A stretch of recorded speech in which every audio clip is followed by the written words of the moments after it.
संकटा माता व्रत कथा।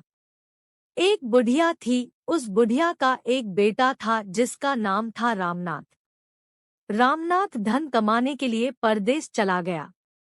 बुढ़िया अपने पुत्र के विदेश जाने के बाद बहुत चिंतित और दुखी रहने लगी, क्योंकि की बहू उसे प्रायः नित्य खरी-खोटी सुनाया करती थी। इसीलिए बुढ़िया प्रतिदिन चिंतित और उदास रहती और घर के बाहर स्थित कुएं पर बैठकर रोया करती थी। बुढ़िया का यह क्रम रोज चलता रहा। एक दिन कुएं में से दिए की माँ नामक एक स्त्री निकली और उसने बुढ़िया से पूछा, बूढ़ी माँ, तुम इस तरह बैठकर क्यों रोती हो? तुम्हें किस बात का कष्ट है? तुम मुझे अपना दुख बताओ, मैं तुम्हारे दुख दूर करने का प्रयत्न करूंगी। बुढ़िया ने उस स्त्री का प्रश्न सुनकर कोई भी जवाब नहीं दिया और रोती ही रही। दिए की माँ बार बार एक प्रश्न दोहराई जा रही थी। वह बुढ़िया इस बात से झुंझुला उठी। उस बुढ़िया ने दिए की माँ से कहा, तुम मुझे बार बार ऐसा क्यों पूछ रही हो? क्या सचमुच ही तुम मेरा दुख जानकर उसे दूर कर दोगी? बुढ़िया के बात सुनकर दिए की माँ ने उत्तर दिया, मैं अवश्य ही तुम्हारे कष्टों को दूर करने का प्रयत्न करूंगी। बुढ़िया ने दिए की माँ का ऐसा आश्वासन पाकर कहा, मेरा बेटा कमाने के लिए परदेश चला गया है। उसके पीछे मेरी बहू मुझे बहुत बुरा भला कहती रहती है। यही मेरे दुख का कारण है। बुढ़िया की बात सुनकर दिए की माँ ने कहा, यहाँ के वन में संकटा माता रहती है। तुम अपना दुख उनसे सुनाकर कष्ट से छुटकारा पाने के लिए प्रार्थना करो। माँ बहुत दयालु है, दुखियों के प्रति बहुत सहानुभूति रखती है। निसंतानों को संतान, निर्धनों को धनवान, निर्बल को बलवान और अभागों को भाग्यवान बनाती है। उनकी कृपा से सौभाग्यवती स्त्रियों का सौभाग्य अचल हो जाता है। कुंवारी कन्याओं को अपने इच्छित वर की प्राप्ति होती है। रोगी अपने रोग से मुक्त होते हैं। इसके अलावा जो भी मनोकामना हो वह सभी को पूरा करती है। इसमें कोई भी संदेह नहीं है। दिए की माँ से ऐसी विलक्षण बात को सुनकर बुढ़िया संकटा माता के पास गई और उनके चरणों पर गिरकर विलाप करने लगी। संकटा माता ने बड़े ही दयालु होकर बुढ़िया से पूछा, बुढ़िया, तुम किस कारण इतने दुख से बार बार रोती रहती हो? बुढ़िया ने कहा, हे माता, आप तो सब कुछ जानती हो, आपसे तो कुछ भी छिपा नहीं है। आप मेरे दुख को दूर करने का आश्वासन दे तो मैं अपनी दुखद गाथा आपको सुनाऊं। बुढ़िया की बात सुनकर संकटा माता ने कहा, मुझे पहले अपना दुख बताओ, दुखियों का दुख दूर करना ही मेरा काम है। संकटा माता के ऐसा कहने पर बुढ़िया ने कहा, है माता, मेरा लड़का परदेश चला गया है। उसके घर में ना रहने से मेरी बहू मुझे बहुत तरह तरह की सुनाया करती है। उसकी बातें मुझसे सहन नहीं होती। इसी कारण परेशान होकर मैं बार बार रोया करती हूँ। बुढ़िया की इस दर्द भरी कथा को सुनकर संकटा माता ने कहा, तुम घर जाकर मेरे लिए मन्नत मनौती मांग कर मेरी पूजा करो, इससे तुम्हारा लड़का सकुशल घर वापस आ जाएगा। मेरी पूजा के दिन सुहागन स्त्रियों को आमंत्रित कर उन्हें भोजन कराना। ऐसा करने से तुम्हारा लड़का अवश्य ही तुम्हारे पास आ जाएगा।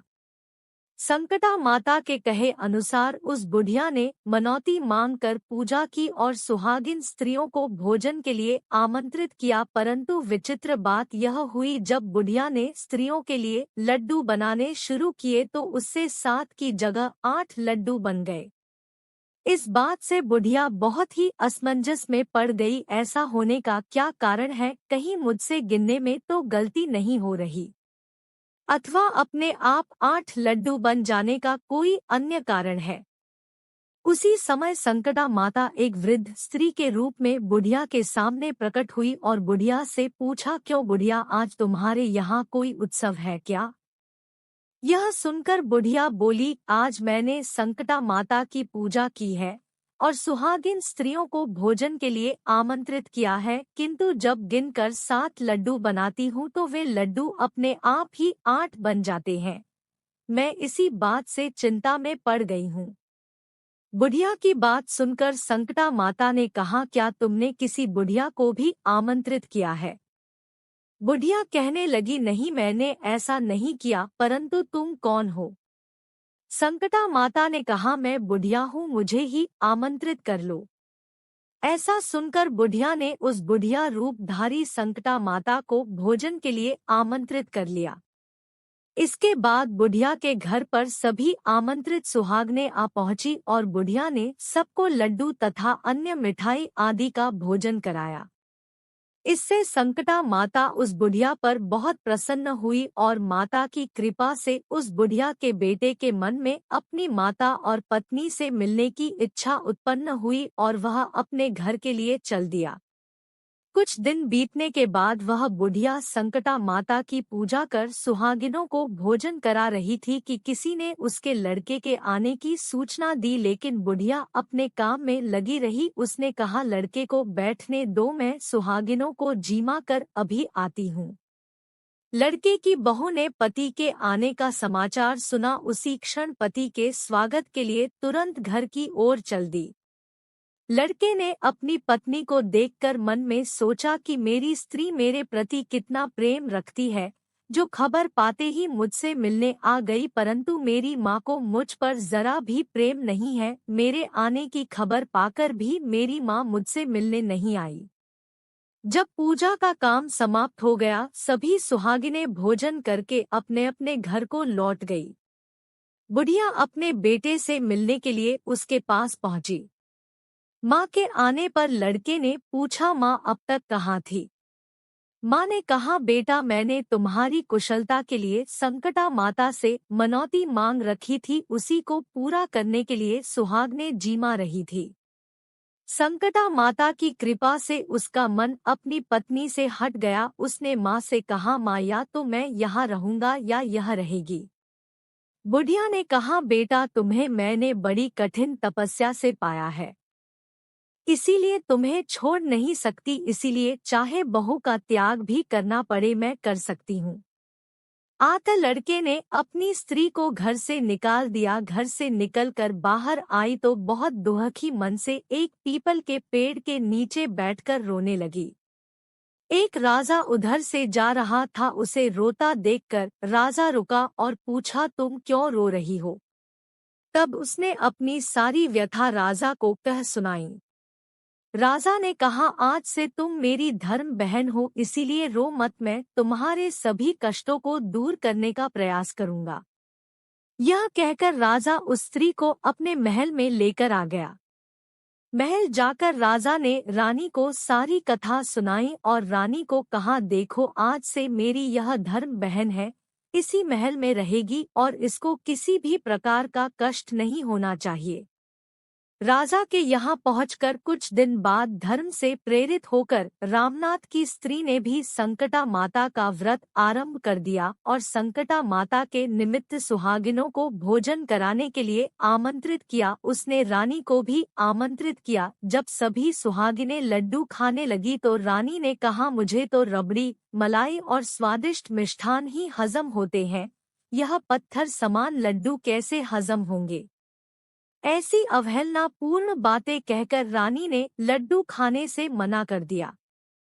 कुछ समय बाद संकटा माता की कृपा से रामनाथ अपनी पत्नी को खोजते हुए राजा के महल में आया। वहां आकर अपनी पत्नी को संकटा माता की पूजा करते हुए देखा तो संकटा माता को हाथ जोड़कर प्रणाम किया और अपनी पत्नी से कहा, प्रिय, मेरे अपराध को क्षमा करो।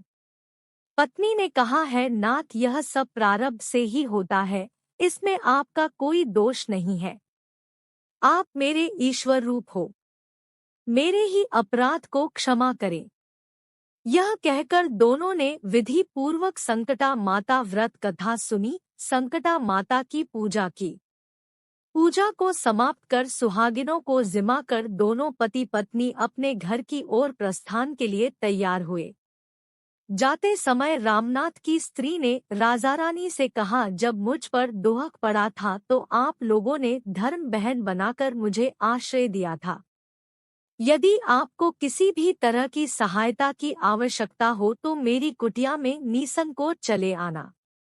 ऐसा कहकर दोनों पति पत्नी अपने घर चले आए। संकटा माता के प्रसाद का निरादर करने के कारण रानी पर भारी संकट आ पड़ा।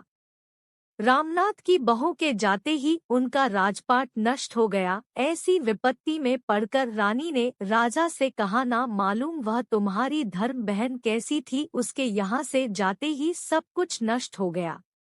रानी ने राजा से कहा, जाते समय वह कह गई थी कि जब मेरे पर कष्ट पड़ा था तब मैं तुम्हारे यहाँ आई और कदाचित तुम्हारे ऊपर कोई भी कष्ट पड़े तो तुम मेरे घर चले आना, इसीलिए हम लोगों को उसके यहाँ ही चलना चाहिए। ऐसा विचार कर राजा रानी दोनों ही अपनी धर्म बहन के घर गए। वहां जाकर रानी ने कहा, बहन तुम्हारे जाते ही ऐसा क्या हो गया कि हमारी सारी संपत्ति नष्ट हो गई, हम लोग बहुत परेशानी में पड़े हुए हैं।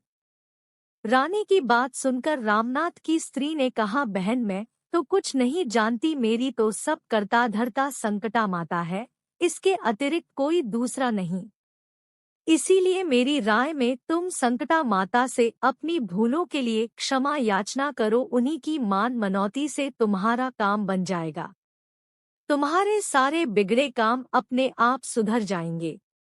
रामनाथ की स्त्री की बातें सुनकर रानी ने श्रद्धा भक्ति से संकटा माता का व्रत किया और सुहागिनों को जीमा कर अनजाने में हुई अपनी सब भूलों के लिए संकटा माता से बार बार क्षमा मांगी।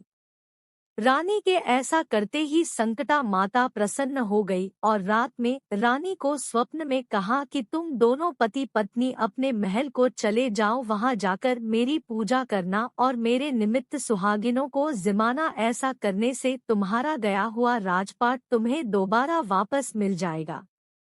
सुबह होते ही रानी ने अपने स्वप्न की बात राजा को बताई। रानी की बात सुनते ही राजा उसी क्षण रानी को साथ लेकर अपने महल की ओर चल दिया। महल में आने के बाद राजा रानी ने संकटा माता के कहे अनुसार पूर्ण भक्ति भाव से माता संकटा की पूजा की और सुहागिनों को भोजन कराया। ऐसा करने से उनका बिगड़ा हुआ सारा समय सुधर गया और सारा राजपाट उन्हें वापस मिल गया और वह पहले की तरह राज्य को भोगने लगे।